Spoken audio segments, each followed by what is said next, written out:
السلام عليكم ورحمة الله وبركاته. ازيكم عاملين ايه؟ يا رب دايما تكونوا بخير وسعادة من الله عز وجل. طبعا احنا النهاردة موجودين في مكان من اجمل الاماكن اللي بنحبها، وهو مينا حشيش. طبعا زي ما انتم شايفين الاجواء عاملة ايه. تعالى الفلكم مكفوف. طبعا لسه مفيش خدمات يعتبر في المكان قوي زي ما انتم شايفين. طبعا دي شمسية تبعنا احنا اللي جايبينها واحنا اللي عاملينها وحاطينها، وزي ما انتم شايفين مفيش حد غيرنا موجود يعتبر في المكان. بصوا احلى بقى قاعدة كده لما تكون انت لوحدك في المكان، بيبقى احلى هدوء واحلى استمتاع. طبعا احنا جينا هنا في الحتة دي بالذات عشان الحتة دي الشباب بينزلوا في الرملة، وانا وحنين ننزل في الحته اللي هي عند الصخور اللي هناك دي، علشان خاطر زي ما انتم شايفين اهي الحته دي بقى بننزل احنا نستمتع بيها في التصوير تحت الميه والصخور والدنيا. فطبعا نبقى المكان ده موقع كده يعتبر مميز علشان خاطر جنب الشاطئ الرملي وجنب الصخري في نفس ذات الوقت. اللي عايز يروح هنا يروح، واللي عايز يروح هنا يروح. طبعا يا جماعه شاطئ مينا حشيش من الشواطئ الشرقيه. لو لسه بتتفرجوا على فيديو لمينا حشيش طبعا سلم على مودي. يا مودي عامل ايه يا مودي؟ تمام الحمد لله. مودي طبعا ما كانش عامل حسابه على البحر النهارده، خدناه على اخوانا كده وقلنا له يلا ننزل البحر. فالنهارده موجودين ما شاء الله، المكان تحفه والميه روعه. هي ساقعه سنه بس جميلة يعني. طبعا يا جماعة المكان هنا بيتميز بالصخور. شاطئ حشيش يا جماعة من ضمن الشواطئ الشرقية اللي موجودة في البلد، اللي هو التيار بتاعها تيار شرقي. يعني ايه تيار شرقي؟ يعني ممكن يبقى الغرب عالي الشرقي يكون كويس، ممكن الشرقي يكون عالي الغربي يكون كويس. فلو لقيت في يوم الغربي عالي تعال على مينا حشيش وشوف، يمكن تلاقيه تمام. اما لو نوى طبعا ده البحر ده مفتوح، الشرقي مفتوح هو والرميله، والغربي طبعا بدايه من الغرام المفتوح لغايه ما بعد عجيبه كل ده الغربي. ولو لقيت الغربي عالي تعالى هنا الشرقي وبص، يمكن تلاقيه كويس. لو طبعا نوى ولا تروح غربي ولا تروح شرقي، تروح على الشواطئ ولا حتى الشواطئ المصدات. الشواطئ المصدات كويسه يا جماعه في الاماكن اللي هي يعني لو الموج عالي بس، لكن هو لا، لو الموج عالي بس المصدات، شاطئ المصدات اللي هم الاربعه اللي جنب بعض، ولوبيتش والأبيض العام وزمرده وغزاله وكده، دولت كويسين في الاوقات اللي فيه. بص السمك الصغنون اهو في الوقت. خد تعالى شوف، بص يا جماعه السمك الصغنون ده جميل ده، مش عارف شايفينه ولا لا. ما شاء الله تبارك الله السمك الصغنون ده. طبعا يا جماعه الشواطئ غزاله وهكذا شواطئ مصدات جميله، ويعني تقدر ان انت تستمتع بيها. لو الموجه عالي بتبقى اهدى شويه، والبلوبيتش وكده. طبعا لو نوى بقى يبقى خليك بقى في الغرام المقفول وكليوباترا المقفول وشواطئ خليج رومل كلها اللي هي النخيل وهكذا.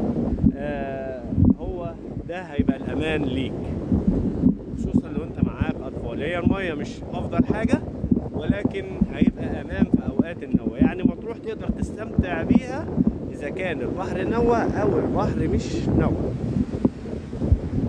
طبعا بقى وعندك الشواطئ اللي ما بعد عجيبه، طبعا دي ما فيهاش خدمات وما انصحش النزول بيها في اوقات النوى او البحر لما يكون عالي. لازم أن تكون مطمن من حاله البحر طبعا، اللي عن طريق تسمعها عن طريقنا او عن طريق ابو حنين او عن طريق اخونا الغالي المحترم سالم جواس. تكون واخد حاله البحر، بعد كده تبتدي ان انت تنزل تروح اي شاطئ. بناء على حاله البحر بتبتدي تحدد انت رايح فين. لو الغربي عالي زي ما قلنا نروح الشرقي، لو الشرقي عالي برضو نفس الكلام يبقى نروح شواطئ الخليج وهكذا. اما ما بعد عجيبه يا جماعه لازم أن تكون متاكد ان حاله البحر تكون كويسه جدا علشان خاطر تقدر تستمتع بالشواطئ وتكون في اكتر امان. طبعا لو تروح بعد عجيبه لازم أن تكون خدماتك كلها معاك. يعني بمعنى اصح انت رايح شاطئ ما فيهوش صريخ ابن يومين، بس ممهد للنزول ولازم تستمتع بالبحر فيه وتكون حذر يعني عايز كرسي معاك، شمسية معاك، أكلك وشربك معاك، كل حاجة لازم تبقى معاك علشان خاطر تكون ما تحتاجش أي خدمات. يعني أنت عبارة عن رايح عن شاطئ بس مفهوش أي حاجة. طبعا إيه اللي بيخلينا طب نروحه؟ طيب طالما مفهوش أي حاجة تانية في عز الخدمات مبقاش فيه خدمات، علشان المنظر الجميل، القعدة اللي مفيهاش زحمة، الشواطئ تقدر تستمتع بيها كده بالهدوء. لو واحد زي حالاتي كده بيحب الهدوء يروح هناك على طول ويستمتع بالمكان. طبعا هنا يا جماعه احنا موجودين كده في المنطقه اللي هي الصخريه. اللي هيشوف الصخر يقول لك انزل ازاي؟ في ناس بتحب النزول في الصخر زي حالاتي. لو انت من كيفين النزول في الصخر عشان تتفرج على الصخور من تحت وعلى السمك الموجود اللي عند الصخور، يعني انا دلوقتي هنزل في الحته دي اللي هي كلها صخور دي، بس عشان طريق ان احنا نستمتع برؤيه البحر من تحت. وهنصور لكم فيديو باذن الله نوريكم جمال البحر من تحت ومن فوق باذن الله اهو، عاملينه لكم من فوق اهو. انتظروا بقى الفيديو اللي هنصور لكم فيه شاطئ مينا حشيش من تحت البحر، ونشوف مع بعض هنشوف ايه.